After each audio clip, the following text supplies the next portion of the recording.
ನಮಸ್ಕಾರ ಸ್ನೇಹಿತರೆ. ಕರ್ನಾಟಕ ಸರ್ಕಾರದ ಅಲ್ಪಸಂಖ್ಯಾತರ ಕಲ್ಯಾಣ ಇಲಾಖೆಯ ಪುರುಷ ಮತ್ತು ಮಹಿಳಾ ಅಭ್ಯರ್ಥಿಗಳಿಗೆ ಪೊಲೀಸ್ ಕಾನ್ಸ್ಟೇಬಲ್ಗಾಗಿ ಪೂರ್ವ ತರಬೇತಿಯನ್ನು ನೀಡುತ್ತಿದೆ. ಇದರ ಸಂಪೂರ್ಣ ಮಾಹಿತಿಯನ್ನು ಈ ಕೆಳಗಂಡಂತೆ ನೋಡೋಣ.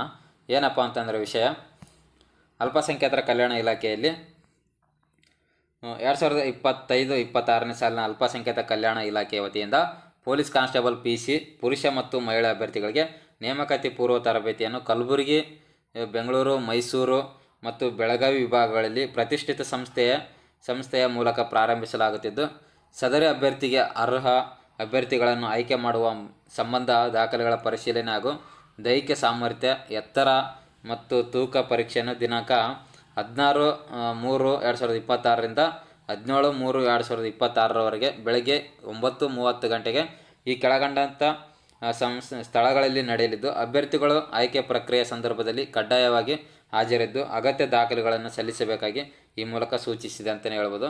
ಇನ್ನು ಆಯ್ಕೆಯ ಪ್ರಕ್ರಿಯೆ ನಡೆಯುವ ಸ್ಥಳ ನೋಡೋದಾದರೆ ಕಲಬುರಗಿ ವಿಭಾಗ ಮತ್ತು ಅಭ್ಯರ್ಥಿಗಳು ಜಿಲ್ಲೆ ಮತ್ತು ವಿಳಾಸ ನೋಡೋದಾದರೆ ಇಲ್ಲಿ ನೋಡಿ, ಕಲಬುರಗಿಯಲ್ಲಿ ಗುಲ್ಬರ್ಗದಲ್ಲಿ ವಿಭಾಗ ಪುರುಷ ಅಭ್ಯರ್ಥಿಗಳಿಗೆ ಅವಕಾಶ ಇರುತ್ತೆ. ಇಲ್ಲಿ ಬಳ್ಳಾರಿ, ಬೀದರು ಮತ್ತು ಕಲಬುರಗಿ, ಕೊಪ್ಪಳ, ರಾಯಚೂರು ಮತ್ತು ವಿಜಯನಗರ, ಯಾದಗಿರಿಯಲ್ಲಿ ಇರುತ್ತೆ. ಇನ್ನು ವಿಳಾಸ ನೋಡೋದಾದರೆ ನೋಡಿ, ಇಲ್ಲಿ ವಿಳಾಸ ಗುರುದೇವ್ ಟ್ರೈನಿಂಗ್ ಸೆಂಟ್ರು. ಇನ್ನು ಇಲ್ಲಿ ವಿಳಾಸ ಕೂಡ ಇದೆ, ನೀವು ಒಂದು ಸಲ ನೋಡ್ಕೊಂಡು ಹೋಗಿ. ಇನ್ನು ಬೆಂಗಳೂರು ಮತ್ತು ಮೈಸೂರು ವಿಭಾಗದ ಅಭ್ಯರ್ಥಿಗಳಿಗೆ ನೋಡಿ, ಇಲ್ಲಿ ಬೆಂಗಳೂರು ನಗರ, ಬೆಂಗಳೂರು ಗ್ರಾಮಾಂತರ, ಚಿಕ್ಕಬಳ್ಳಾಪುರ, ಚಿತ್ರದುರ್ಗ, ದಾವಣಗೆರೆ, ಕೋಲಾರ, ರಾಮನಗರ ಮತ್ತು ಶಿವಮೊಗ್ಗ, ಚಾಮರಾಜನಗರ, ಚಿಕ್ಕಮಗಳೂರು, ದಕ್ಷಿಣ ಕನ್ನಡ, ಹಾಸನ ಮತ್ತು ಕೊಡಗು, ಮಂಡ್ಯ, ಮೈಸೂರು, ಉಡುಪಿ. ಇನ್ನು ಇದರ ಅಡ್ರೆಸ್ ನೋಡಿ, ಇನ್ನು ಅಡ್ರೆಸ್ ಇಲ್ಲಿದೆ.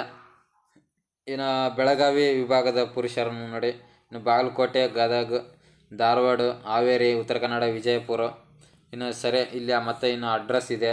ಇನ್ನು ಎಲ್ಲ ಅಭ್ಯರ್ಥಿಗಳಿಗೆ, ಮಹಿಳಾ ಅಭ್ಯರ್ಥಿಗಳು ಕೂಡ ಈ ಅಡ್ರೆಸ್ಗೆ ಹೋಗ್ಬೇಕತ್ತೆ, TNN ಅಕಾಡೆಮಿಗೆ. ಇದು ರಾಜೇಂದ್ರ ನಗರ ಸರ್ಕಲ್, NR ಮಹಲ್, ಮೈಸೂರು ಹತ್ರ. ಕಾಂಟ್ಯಾಕ್ಟ್ ಪರ್ಸನ್ ಕೂಡ ಕೊಟ್ಟಿದ್ದಾರೆ, ಕಾಂಟ್ಯಾಕ್ಟ್ ನಂಬರ್ ಕೂಡ ಇದೆ. ನೀವು ಗೊತ್ತಾಗಿಲ್ಲ ಅಂತಂದರೆ ಕಾಂಟ್ಯಾಕ್ಟ್ ಮಾಡಿ ಕೇಳ್ಬೋದು. ಅಡ್ರೆಸ್ ಕೂಡ ಇದೆ. ಇದರ PDF ನನ್ನ ಟೆಲಿಗ್ರಾಮ್ ಲಿಂಕಲ್ಲಿ ಹಾಕಿರ್ತೀನಿ, ಒಂದು ಸಲ ಚೆಕ್ ಮಾಡ್ಕೊಳ್ಳಿ. ಇನ್ನು ಅಭ್ಯರ್ಥಿಗಳ ದಾಖಲೆಗಳು ಸಲ್ಲಿಸಬೇಕಾಗಿದ್ದು ನೋಡಿ, ಮೂಲ ದಾಖಲೆಗಳು ಅರ್ಜಿ ಸಲ್ಲಿಸಿದ ಪ್ರತಿ, ಅಂದರೆ ಏನು ಅಪ್ಲಿಕೇಶನ್ ಹಾಕಿರ್ತಾರಲ್ಲ ಅದು 2 ಪ್ರತಿ. ಇನ್ನು SSLC ಅಂಕಪಟ್ಟಿ 2 ಪ್ರತಿ. ಇನ್ನು ದ್ವಿತೀಯ PUC ಅಂಕಪಟ್ಟಿ ಅದು 2. ಪದವಿ ಅಂಕಪಟ್ಟಿ ಲಭ್ಯವಿದ್ದಲ್ಲಿ, ಪದವಿ ಅಂಕಪಟ್ಟಿ ಇದ್ದರೆ ಮಾತ್ರ ತಗೊಂಡೋಗಿ, ಇಲ್ಲಾಂದ್ರೆ ನಡೆಯುತ್ತೆ. ಲಭ್ಯವಿದ್ದಲ್ಲಿ ಅಂತ ಕೇಳಿದರೆ ಇದು 2 ಪ್ರತಿ ಇರಲಿ.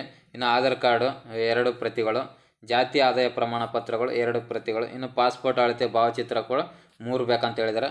ಇನ್ನು ಕೊನೆಯದಾಗಿ ಏನಪ್ಪ ಅಂತಂದರೆ, ಅಭ್ಯರ್ಥಿಗಳ ಮೇಲ್ಕಂಡ ಯಾವುದೇ ದಾಖಲೆ ನೀಡುವಲ್ಲಿ ಅಥವಾ ಹಾಜರಾಗುವಲ್ಲಿ ವಿಫಲವಾದರೆ ಅಂಥ ಅಭ್ಯರ್ಥಿಗಳ ಆಯ್ಕೆಯನ್ನು ರದ್ದು ಮಾಡಲಾಗುತ್ತದೆ ಅಂತ ಹೇಳಿದರೆ, ಯಾರು ದಯವಿಟ್ಟು ಮಿಸ್ ಮಾಡ್ಕೋಬೇಡಿ, ಹೋಗಿ ಅಟೆಂಡ್ ಮಾಡಿ ಅಂತ ಹೇಳ್ತಾ ಈ ವಿಡಿಯೋ ಇಲ್ಲಿಗೆ ಮುಗಿಸ್ತಾ ಇದ್ದೀನಿ. ವಿಡಿಯೋ ಇಷ್ಟ ಆದರೆ ಸಬ್ಸ್ಕ್ರೈಬ್ ಮಾಡ್ಕೊಂಡು ಸಪೋರ್ಟ್ ಮಾಡಿ. ನೆಕ್ಸ್ಟ್ ವಿಡಿಯೋದಲ್ಲಿ ಸಿಗೋಣ.